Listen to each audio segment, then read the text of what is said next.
This is in the Times. Apparently 400 cases a day are linked to poor lifestyles. Not surprising, the link, but the numbers are astonishing. And that's 400 preventable cases right. of cancer a day linked just in the UK alone. And obviously this will be echoed across much of the world. And it's linked to things like eating unhealthily, inactivity, struggling to maintain a healthy weight, obviously smoking.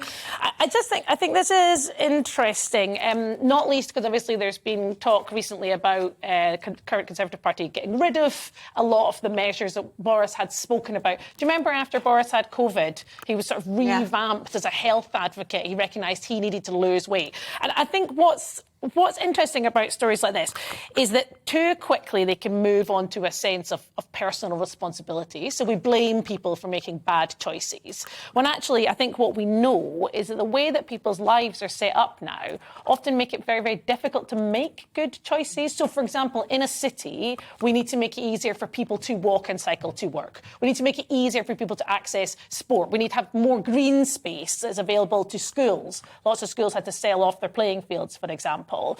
And then I think when it comes to healthy eating, we need to be supporting people to make better decisions. Too few families now, because of in-work poverty, because of the fact they're working 2 or 3 jobs, simply do not have the time or the headspace or the budget to think about providing healthy food for their families. Well, it comes into the whole debate then about the nanny state, doesn't it? And it does. Because obviously last week we were being warned the sugar tax was to go in the next round of tax cuts. And it also there's a huge class divide here, and quite simply, especially as we approach this cost of living crisis, eating healthily is much more expensive, and it's becoming a luxury choice. And it shouldn't be. It shouldn't be, but it is, and therefore I get really concerned about this kind of middle class finger wagging about obesity is much more likely to affect people in impoverished parts of Britain because it's quite simply a lot cheaper to eat that sort of food. And it's OK to condemn those people. But until things like initiatives that Lee Anderson did in Ashfield, helping people to cook better, to make cheap meals,